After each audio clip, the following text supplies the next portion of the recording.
Hotep. Introduction à Kemet, la pièce manquante dans l'histoire des Noirs.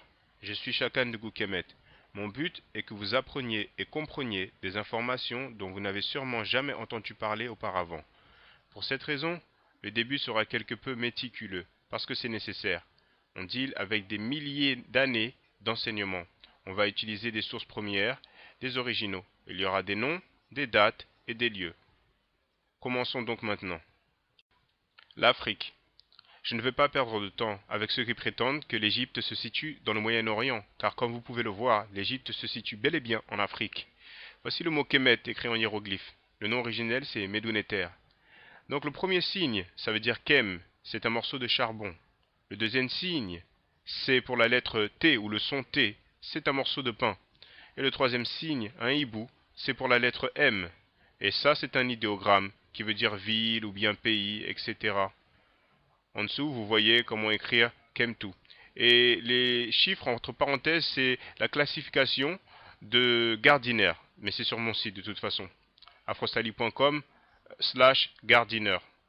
Donc si vous voulez savoir où est-ce qu'on peut voir écrit le mot Kemet, donc il y a la deuxième stèle de Kamosé, et elle se trouve en Égypte. Donc sur la ligne 23, vous voyez, là c'est au milieu de l'écran. Donc vous voyez en dessous les hiéroglyphes. Et là, c'est Kemet écrit sur l'écran. Quelle est l'ancienneté de Kemet? Des milliers d'années. La première dynastie commence vers 3100 avant l'ère chrétienne. Ménès, ou bien Narmer, ou bien peut-être Ména, est le roi de la première dynastie. On ne parle même pas de l'époque prédynastique. Donc, certains d'entre vous se demandent, c'est vrai? Prouve-moi ça. Pas de problème. Voici la liste royale d'Abydos, donc située en Égypte, et cela donne dans un ordre chronologique 76 rois depuis Ménès, c'est-à-dire Narmer, jusqu'à Séti le Ier.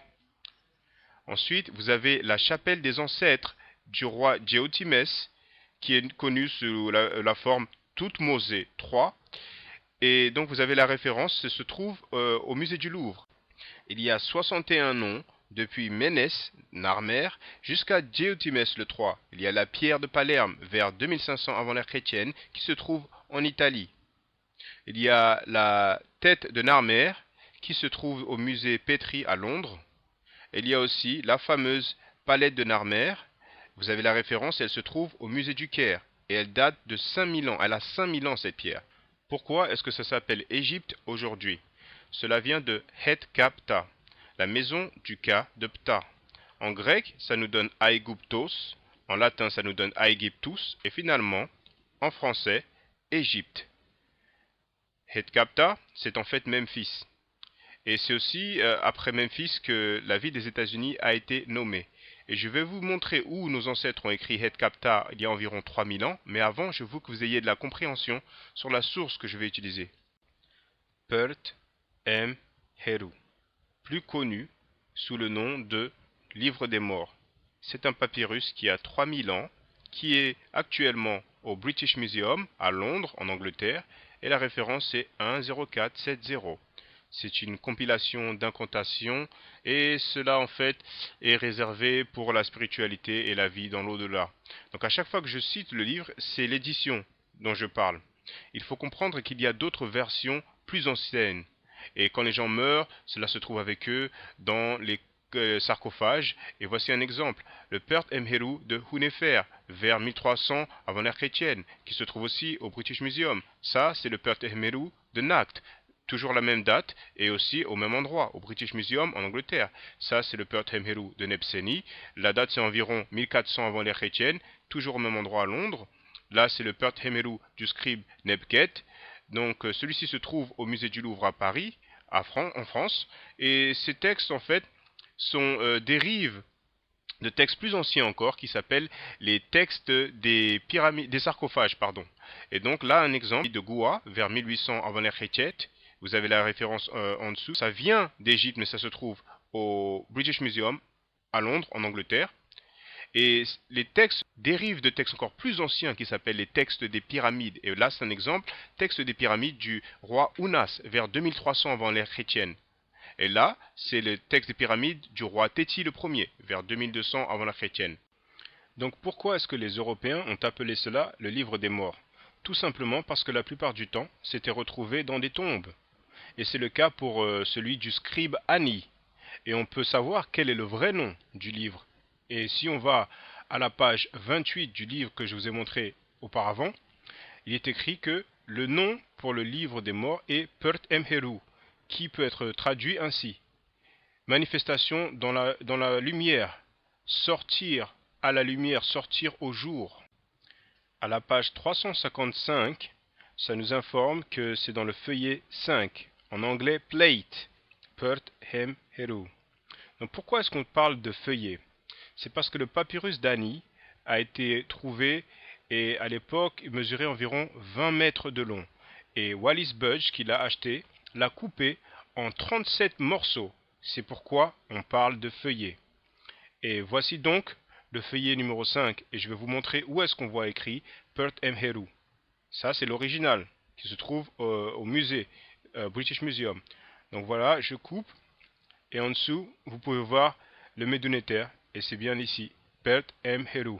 Vous remarquerez une légère différence dans les hiéroglyphes qui ne sont pas à la forme traditionnelle mais linéaires, en anglais cursive. Souvenez-vous, je vous avais dit que je vous montrerai où nos ancêtres ont écrit Hetkapta. Allons-y. À la page 438. Donc vous voyez donc le Médunéter pour Hetkapta. Et en dessous, on a la traduction. À la ligne 7, il y a bien écrit Hetkapta. Donc sur la page précédente, on nous informe que c'est dans le feuillet 15. Donc voici le feuillet 15, on va zoomer. Et voilà. Mais ce n'est pas très clair. Donc on va voir dans une autre page, 490. Donc voici le Médunéter pour Hetkapta. Et ça nous dit que c'est dans le feuillet 19. Donc voici le feuillet 19, on zoome. Et voilà. Ça a l'air un peu plus clair que tout à l'heure. Donc voici, vous avez la liste des signes de Gardiner, une fois de plus sur mon site afrostali.com/Gardiner. Et donc vous pouvez comparer à gauche et à droite et vous connaissez bel et bien l'origine du mot Égypte. Passons à autre chose désormais. L'origine du mot pharaon. Cela ne veut pas dire roi, ça veut dire grande maison. À gauche, vous avez Souten ou bien Nsou, prononcé différemment, Nassout, Nissout, etc. Et à droite, vous avez les signes des hiéroglyphes pour Pharaon. En fait, c'est Père A, Père, c'est maison, et A, c'est grand, immense, etc. Et vous avez toujours, en parenthèse, la liste de Gardiner. Et en dessous, à la page 459 et le feuillet 16, il y est écrit « J'ai été couronné sur mon trône comme le roi des dieux ». Et vous avez les hiéroglyphes pour roi, Souten ou bien Nsou, et puis vous avez aussi les signes pour Neteru, c'est la traduction en français de Dieu au pluriel. Donc quand il y en a trois, c'est le pluriel. Un seul, c'est Neter, donc Dieu. Autre chose qui pourrait vous intéresser. Cette fois-ci à la page 352, et c'est le feuillet 2. Donc à la ligne 8, hommage à toi, roi des rois et seigneur des seigneurs. Ça vous rappelle peut-être quelque chose? Oui, Apocalypse 19, 16. Vous avez roi des rois et seigneur des seigneurs. Et également, Apocalypse 17, 14, il est écrit Seigneur des seigneurs et roi des rois. Avançons. Dans cette édition du Pert Emheru, du même auteur, on peut voir comment prononcer les mots pour louange et adoration. Et c'est sur la page 8. Et là, vous l'avez encore, toi, adoration. Et vous pouvez voir ça dans l'édition que j'utilise principalement. Et c'est dans la page 399. Ici, à la ligne 1, hymne de louange à Ra. Aussi, sur la page 342, la page 347, la page 487, la page 496 et finalement à la page 511. Donc, louange, adoration, toi, louange et adoration de Ra, toi, Ra. Ça sonne pas similaire, ça vous rappelle rien? Réfléchissez bien. Voilà, toi, Ra, Torah. C'est peut-être une coïncidence, il faut faire attention, mais je voulais simplement le mentionner, c'est tout. Continuons. Stèle de famine du roi Djoser vers 2600 avant l'ère chrétienne. Dans une période de 7 ans, les grains étaient rares, comparé avec Genèse 41-30, et il y aura une famine de 7 ans. Papyrus Leiden, qui se trouve en Hollande, entre 1850 et 1600 avant l'ère chrétienne. Même si Moïse a existé, il n'était même pas encore né. Donc chapitre 2, ligne 10. En effet, la rivière est en sang. Exode 7, 20. Toutes les eaux du fleuve furent changées en sang. Il y a beaucoup d'autres soi-disant coïncidences. Voyons quelques-unes d'entre elles. Papyrus Leiden, chapitre 2. Le sang est partout. Exode 7, 21. Il y eut du sang dans tout le pays d'Égypte. Papyrus Leiden, chapitre 2. Les hommes sont assoiffés. Exode, chapitre 7, verset 24. Tous les Égyptiens creusèrent aux environs du fleuve pour trouver de l'eau à boire. Papyrus Leiden, chapitre 2. Celui qui place son frère dans la terre est partout. Exode 12, 30. Il n'y avait point de maison où n'y eut un mort. Maintenant, probablement le papyrus le plus célèbre du monde entier. Feuillet 31 et 32, le papyrus d'Ani, généralement appelé confession négative ou bien déclaration d'innocence, et le plus souvent appelé principe de la Ma'at.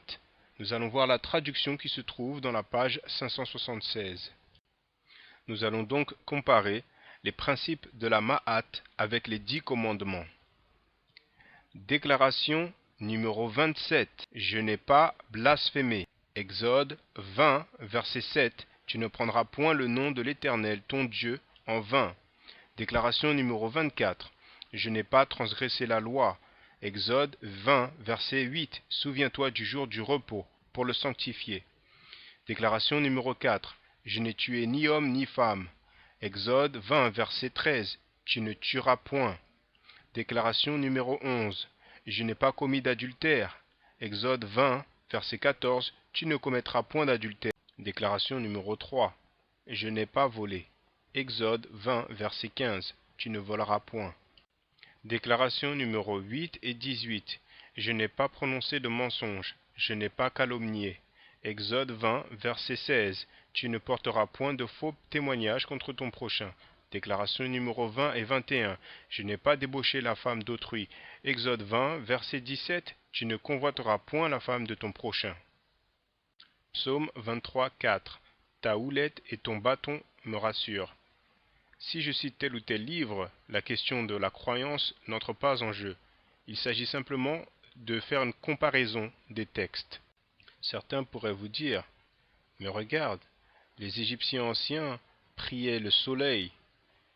Eh bien, dans ce cas-là, il suffit de citer Psaume 84, verset 11. Car l'Éternel Dieu est un soleil et un bouclier.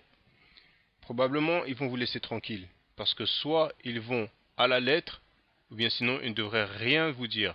On ne peut pas choisir ce qui vous plaît et ce qui ne vous plaît pas. Désormais, je me dois d'aborder ce sujet, surtout pour ceux qui ne sont pas au courant. La race des Égyptiens anciens, ou leur couleur, si vous préférez. Hérodote, surnommé le père de l'histoire, a visité l'Égypte. Hérodote vécut longtemps après que l'Égypte fut finalement envahie, vers 600 avant l'ère commune, ou l'ère chrétienne. Hérodote est allé en Égypte environ 200 ans plus tard, et malgré tout, à cette époque, il a écrit « La chaleur y rend les hommes noirs ». Il a également écrit « Et lorsqu'ils ajoutent que cette colombe était noire, ils nous donnent à entendre que cette femme était égyptienne ». Hérodote a également écrit « Les Égyptiens pensent que les Colchidiens sont des descendants d'une partie des troupes de Sésostris. Je le conjecturais aussi sur 2 indices. Le premier, c'est qu'ils sont noirs et qu'ils ont les cheveux crépus. Pour précision, Hérodote a utilisé le mot oulotrikès pour dire cheveux crépus. C'est juste au cas où certains voudraient vous faire croire qu'il s'agit d'une mauvaise traduction. Ensuite, il y a Aristote qui a vécu 100 ans après Hérodote.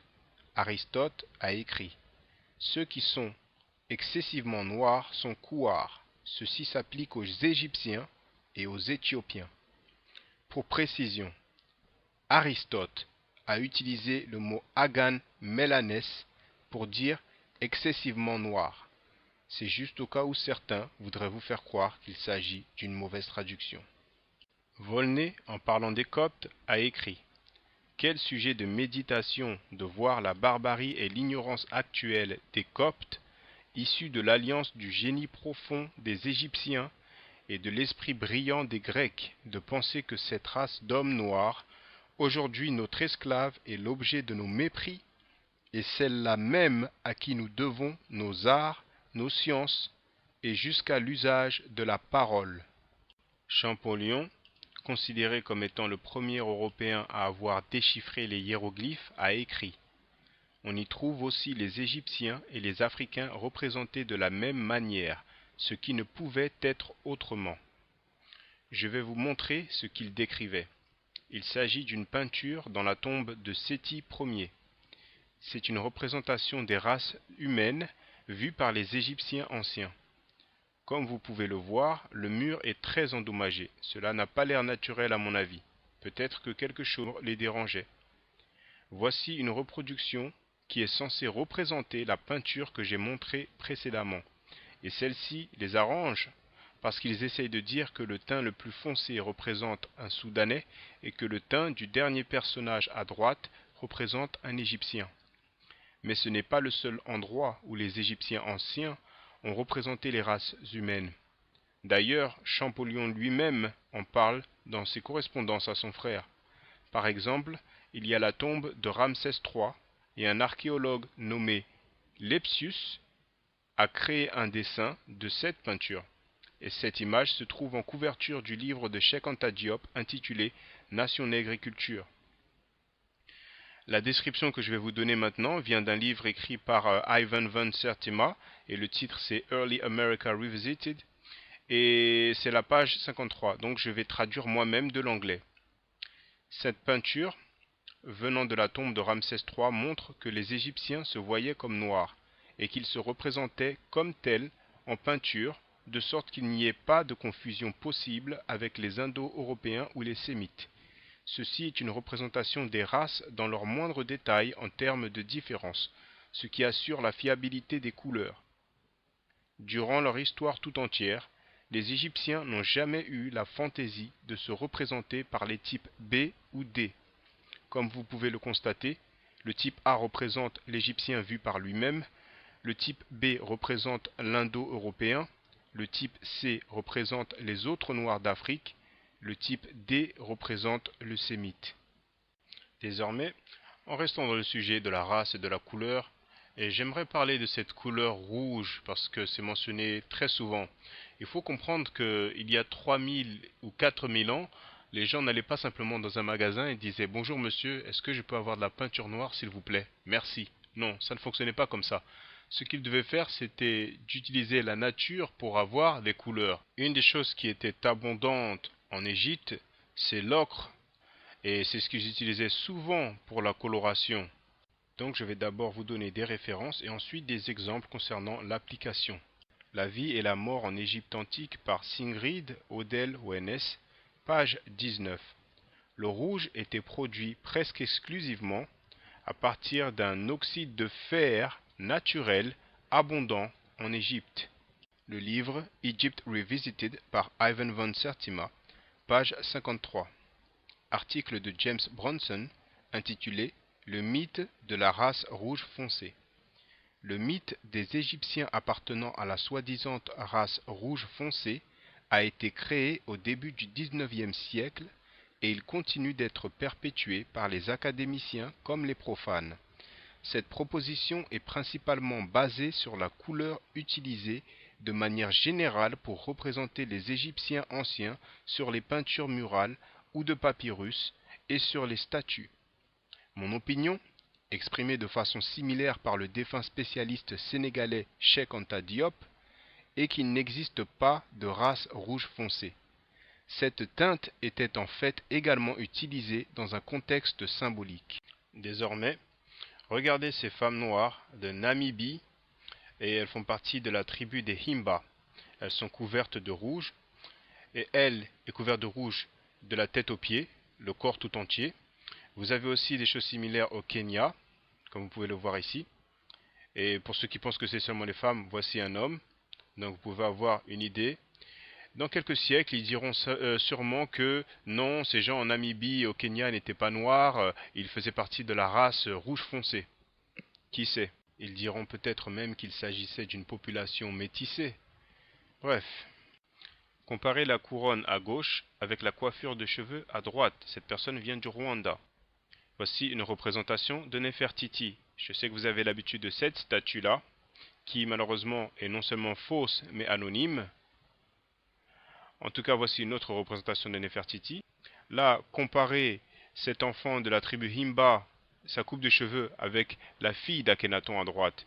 Là, comparez le collier de Toutankhamon avec cette femme qui vient du Kenya. Regardez les couleurs. Comparez la forme de la tête d'Akhenaton à gauche avec cette personne du Rwanda à droite. Une autre femme de la tribu de Himba à gauche et à droite, une fois de plus, la fille d'Akhenaton. Regardez bien, faites attention. Et là, cette fois-ci, c'est pas la même personne que tout à l'heure, mais il est Tutsi, il vient donc du Rwanda, et vous pouvez comparer avec la couronne bleue. Ça, c'est la mère d'Akhenaton. Ça, c'est Khufu, ou Khéops, la version grecque. Ça, c'est Djoser. Apparemment, il y a quelque chose qui s'est passé avec le nez. Ça, c'est Mentuhotep. Voici Taharqa. Akhenaton a vécu vers 1300 avant l'ère commune. David, s'il a existé, a vécu vers l'an 1000 avant l'ère commune. Il y a 300 ans d'écart. Akhenaton a vécu 3 siècles avant David, si ce dernier a existé. Je vais démontrer un cas de plagiat, sachant que certains diront peut-être qu'il s'agit d'une coïncidence. Ce que vous voyez est l'hymne à Aton, également appelé grand hymne à Aton. Aton est le dieu à qui Akhenaton vouait un culte. Cet hymne a été découvert à Armana. Le nom originel de la ville était Akhetaton, qui signifie l'horizon d'Aton. C'est évidemment similaire au nom d'Akhenaton. Maintenant, je vais comparer l'hymne à Aton avec le livre biblique des psaumes, chapitre 104, et je ne donnerai que les versets, parce que les citations viennent toutes du même chapitre qui est, je le rappelle, 104. Hymne à Aton. Tu as placé un île dans le ciel afin qu'il tombe pour eux. Verset 13. Dans sa haute demeure, il arrose les montagnes. Hymne à Aton. Les arbres et les plantes verdissent. Verset 16. Les arbres de l'Éternel se rassasient. Hymne à Aton. Les oiseaux quittent leur nid. Verset 17. C'est là que les oiseaux font leur nid. Hymne à Aton. Tu fais les saisons pour conserver tout ce que tu as créé, l'hiver pour les rafraîchir et la chaleur pour qu'ils te goûtent. Verset 19. Il a fait la lune pour marquer les temps. Le soleil sait quand il doit se coucher. Hymne à Aton. Lorsqu'à l'horizon de l'Occident tu disparais, le pays entre dans les ténèbres. Verset 20. Tu amènes les ténèbres et il est nuit. Hymne à Aton. Chaque lion sort de sa tanière. Verset 21. Les lionceaux rugissent après la proie. Hymne à Aton. Quand tu te lèves à l'horizon, tu dissipes l'obscurité. Verset 22. Le soleil se lève. Hymne à Aton. Le pays tout entier se livre à son travail. Verset 23. L'homme sort pour se rendre à son ouvrage et à son travail. Hymne à Aton. Comme sont nombreux les éléments de ta création. Verset 24. Que tes œuvres sont en grand nombre, ô Éternel. Hymne à Aton. Les barques descendent et montent le fleuve. Verset 26. Là se promènent les navires. Hymne à Aton. Tu donnes à chaque homme le nécessaire. Verset 28. Tu la leur donnes, et ils la recueillent.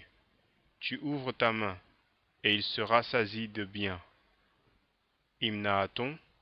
Tu t'es levé, et ils vivent. Tu te couches, et ils sont morts. Toi-même, tu es la durée de vie, et on vit grâce à toi. Verset 29. Tu caches ta face, ils sont tremblants. Tu leur retires le souffle, ils expirent. Désormais, quel est le symbole le plus fréquent quand on pense à la justice? Le plus souvent, c'est une femme qui a les yeux bandés et elle a aussi une balance. Maintenant, regardez au feuillet 3 du papyrus d'Ani, qui est, je le rappelle, au British Museum à Londres en Angleterre, et donc au milieu, vous avez une balance. Et sur la gauche, peu importe qui est jugé, il y a son cœur à l'intérieur du vase. Et sur la droite, il y a la plume de Ma'at, la déesse de la justice, de la vérité, etc. Donc, un principe féminin. Et quand vous pensez au tribunal, vous pensez à un jury. Et donc, il y a 12 personnes qui composent un jury. Mais si vous regardez au-dessus de la balance, il y a 12 personnages, juste au-dessus de la balance de la justice. Certains diront, c'est juste une coïncidence. Mais peu importe, c'est un fait. Et vous pouvez faire votre propre conclusion par rapport à ça. Mais il faut avoir en mémoire que ça a plus de 3000 ans. Maintenant, ce que vous observez est le zodiaque de Dendera. Il se trouve actuellement au musée du Louvre. Bien évidemment, auparavant, il était en Égypte. C'est un des plus anciens zodiaques connus. En tout cas, un des plus anciens zodiaques circulaires connus. Certains d'entre vous ont peut-être entendu parler d'une mention d'Israël dans un document d'Égypte antique. Il parle de la stèle de Merneptah. Un nom inapproprié, c'est la stèle d'Israël, également connue sous le nom de stèle de la victoire de Merneptah qui se trouve au musée du Caire en Égypte. Donc maintenant, je vais vous montrer dans quelle ligne de cette stèle ils prétendent qu'il est écrit Israël. Donc, sur la stèle elle-même, la lecture se fait de droite à gauche. Mais pour des raisons de clarté, je vous présente la lecture juste en dessous, de gauche à droite. Et ce que j'ai fait en dessous, et pour ceux qui veulent apprendre le médounétaire ou qui le connaissent déjà, entre parenthèses, vous avez la classification de Gardiner, et aussi, à chaque fois qu'il y a écrit est égal et puis une lettre, ça vous montre la translittération. Donc, quelle lettre ou quelle valeur phonétique tel ou tel hiéroglyphe contient. D'accord? Donc, bien évidemment, ce n'est pas la phrase entière, c'est simplement le mot qu'ils prétendent signifier Israël. D'accord? Donc, vous remarquerez peut-être que certains des signes hiéroglyphiques à l'écran n'ont pas de valeur phonétique. C'est parce que ce sont des idéogrammes. D'accord? Mais bon, on va regarder les choses simples. Donc, en fait, ce qu'il y a écrit, c'est Israël. Vous voyez? Mais comme cela a l'air d'une sorte, plus ou moins, c'est un homonyme. Et c'est ce que beaucoup de gens font. Ils essayent de valider leur littérature théologique avec des documents historiques si un mot sonne assez proche d'un mot qu'ils ont dans leur théologie. D'accord? Mais en tout cas, en plus, vous avez les idéogrammes de l'homme et de la femme et les 3 traits du pluriel. Donc, cela vous parle d'une population, mais pas d'un lieu. Voilà. Donc, je pense que c'est très important parce que c'est une grande misconception. Mais ce qui est étrange, c'est que lorsqu'il s'agit de l'archéologie, ils utilisent très souvent, si ce n'est tout le temps, les documents de l'Égypte antique. Mais bon, continuons. Pour ce qui suit, je pense que vous trouverez cela intéressant. Citation du livre La vie quotidienne des Égyptiens anciens, page 235. Les femmes égyptiennes accouchaient assises afin que la gravité les assiste pour la sortie de l'enfant, ce qui permettait d'avoir des contractions moins forcées. Ça devait ressembler à quelque chose comme ça à l'époque. Ensuite, on nous informe de la façon dont ils découvraient de quel sexe serait l'enfant. Toujours à la page 235, il est écrit « La femme urinait sur 2 patchs de test composés de graines d'amidonier et d'orge pendant plusieurs jours. Si l'un des deux patchs grandissait, elle était enceinte. Si seule l'orge poussait, elle aurait un garçon. Si c'était seulement l'amidonnier, ce serait une fille. Désormais, je souhaite vous montrer ce qui paraît être à nouveau un cas de plagiat d'écriture des Africains d'Égypte antique qui ont finalement fini dans la Bible. Amenémopé a vécu environ entre 1290 et 1100 avant l'ère commune. Ses écrits se trouvent au British Museum à Londres, en Angleterre, notamment dans le papyrus Amenémopé, et la date est aux environs de l'an 1000 avant l'ère commune. Nous allons donc faire une comparaison avec le livre biblique des Proverbes. Salomon est l'auteur présumé des Proverbes et s'il a existé, il vécut aux environs de l'an 950 avant l'ère commune. Donc, vous pouvez constater que Amenémopé a clairement vécu précédemment. Instruction d'Amenémopé, chapitre 1. Donne tes oreilles et entends ce qui est dit. Proverbe 22, 17. Prête l'oreille et écoute les paroles des sages. Instruction d'Amenémopé, chapitre 1. Adonne ton esprit à leurs interprétations. Il est profitable de les mettre dans ton cœur. Proverbe 22, 17. Applique ton cœur à ma science. Instruction d'Amenémopé, chapitre 6. Ne déplace pas les repères du géomètre sur les limites des terres cultivables. Proverbe 23, 10.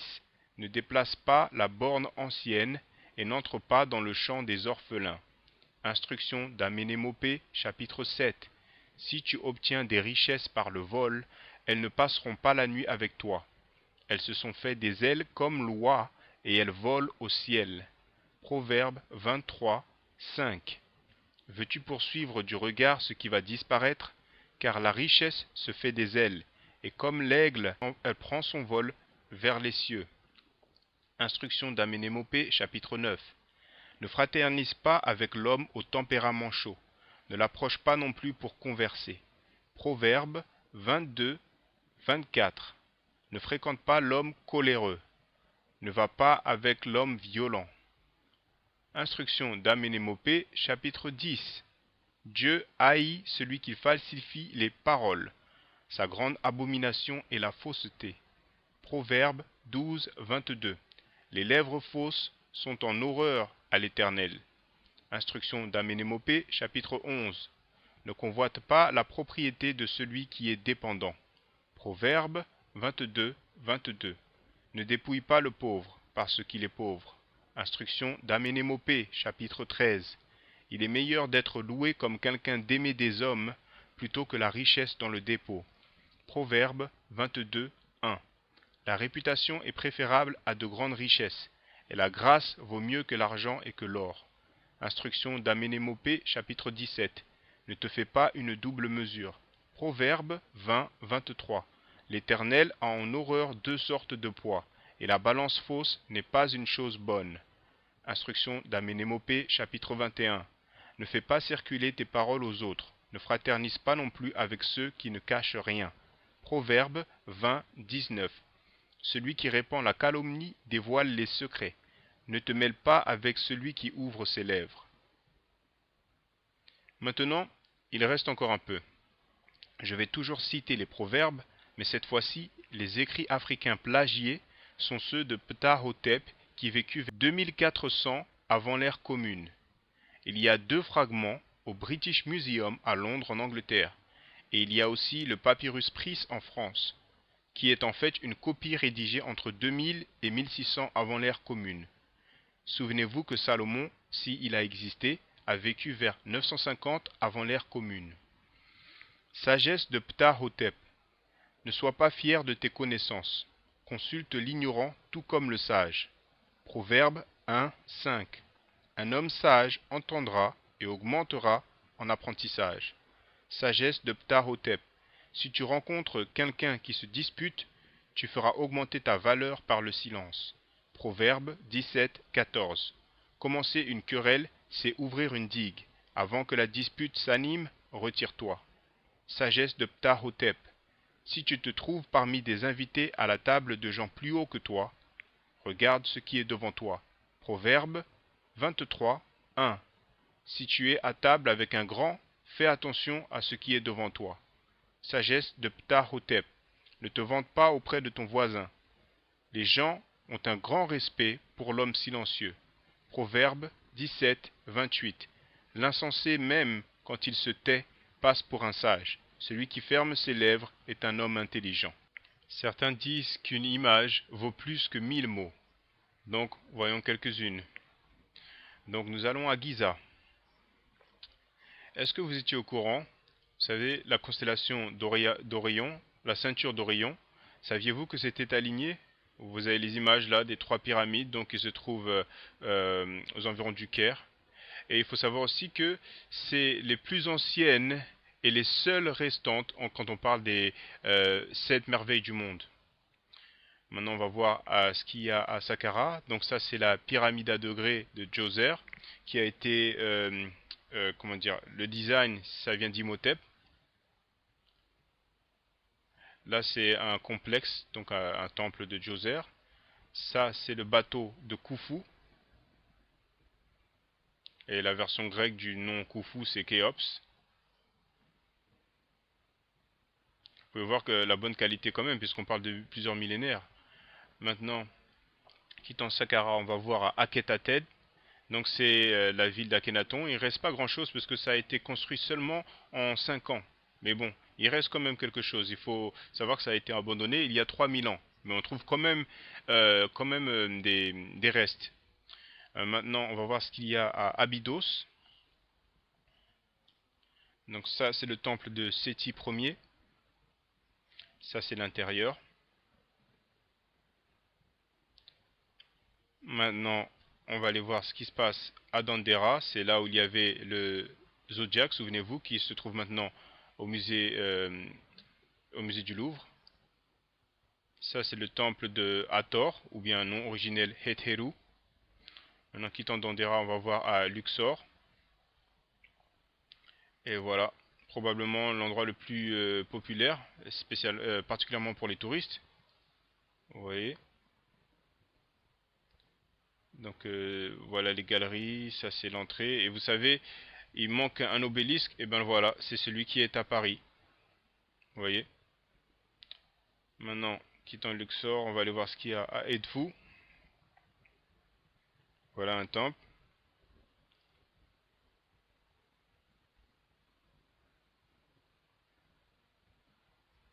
Ça c'est l'arrière. Maintenant, on va voir ce qu'il y a à Komombo. Encore un temple.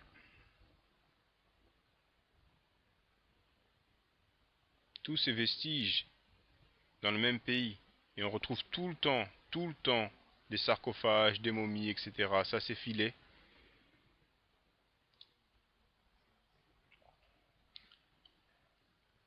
Après, il faut comprendre que certains temples n'ont pas une date contemporaine des indigènes africains. En tout cas, quand on parle de souverains, de gens qui dirigent. Souvenez-vous, l'Égypte a été envahie vers 1600 avant l'ère chrétienne. Donc là, c'est Abu Simbel. C'est un des endroits les plus populaires aussi.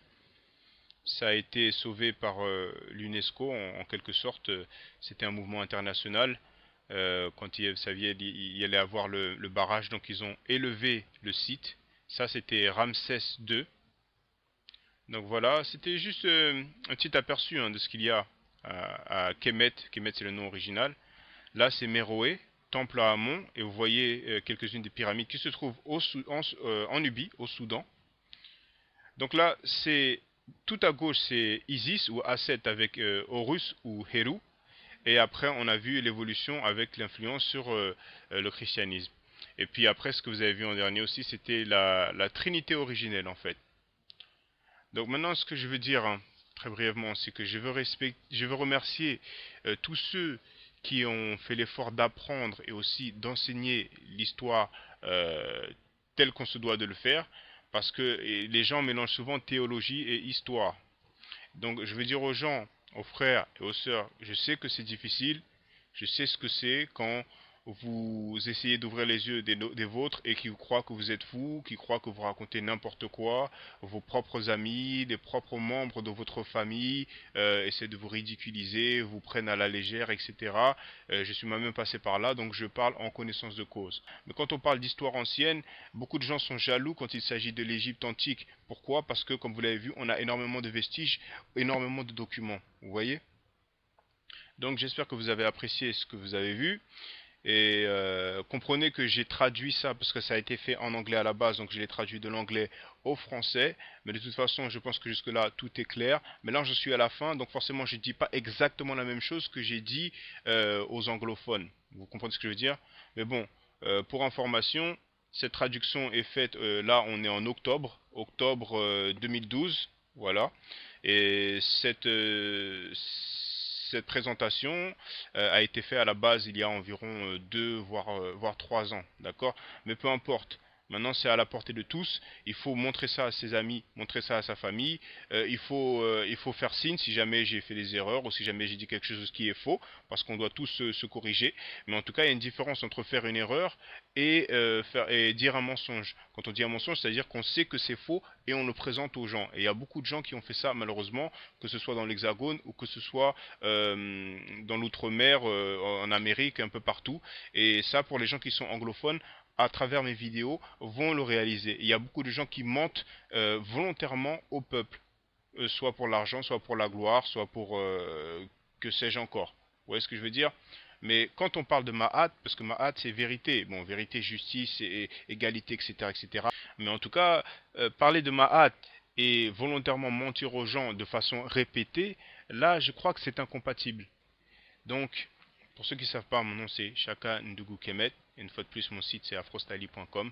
AFROSTYLY.com. Et je pense que je vais mettre aussi l'adresse pour les gens qui souhaiteraient faire un don, par exemple, pour soutenir parce qu'ils ont apprécié. Je ne sais pas sur quel format ils vont se retrouver face à cette vidéo-là. Mais en tout cas, l'adresse c'est pour PayPal, faire un don pour ceux qui connaissent PayPal. L'adresse ce sera chaka@afrostyle.com. Mais je tiens à vous prévenir que cette adresse c'est seulement pour PayPal. Vous pouvez essayer d'envoyer un mail si vous voulez. Vous verrez qu'il y aura une erreur parce que ça ne fonctionne pas. C'est simplement pour PayPal. Et je tiens à préciser pendant que j'y suis que à l'époque, il y avait une adresse email sur mon site. Je recevais plus de 100 mails par jour. Ça faisait beaucoup de boulot et je compte même pas les spams. Et je me suis rendu compte que bon, il y a des gens qui savent pomper votre énergie, mais en retour, il n'y a aucun soutien, aucune appréciation, etc. Donc de toute façon, les gens qui veulent me contacter savent comment me contacter et il n'y a pas de problème là-dessus, d'accord? Mais on va faire chaque chose en son temps de toute façon. Voilà, parce que je suis plutôt sélectif. Mais bon, cette vidéo, c'est pas ça ne me concerne pas moi personnellement, ça concerne l'histoire des Noirs, l'histoire africaine, parce que ces choses-là, l'Égypte antique, les gens connaissent seulement la version qui vient des écrits abrahamiques, donc de la théologie. Donc forcément, on nous dit que les anciens Égyptiens étaient mauvais, qu'ils ont réduit tel ou tel peuple en esclavage, etc. Mais quand on regarde d'un point de vue historique, moi personnellement, j'ai pas encore vu de documents qui attestent ces récits-là. Mais bon, quand les gens croient en ces récits-là, c'est difficile comment dire, de se fier à l'histoire. D'accord? Donc voilà, je vous remercie une fois de plus. Comme on dit en médounéter, qui est le nom originel des hiéroglyphes, Doua, d'accord, Doua, ou bien Douaou pour remerciement au pluriel, enfin merci beaucoup. Comme on dit Asante Sana en Swahili, Asante Sana, vous dites Asante ça veut dire merci, Asante Sana ça veut dire merci beaucoup. Je ne parle pas Swahili couramment, je ne parle pas le médounéter couramment, mais c'est bien de connaître quelques mots dans différentes de nos langues. Voilà. Merci. Donc, Doua et Hotep, ça veut dire paix en fait. Bon, l'étymologie c'est un peu plus compliqué, je l'ai expliqué en anglais, mais maintenant je vais faire court, donc je dis Hotep.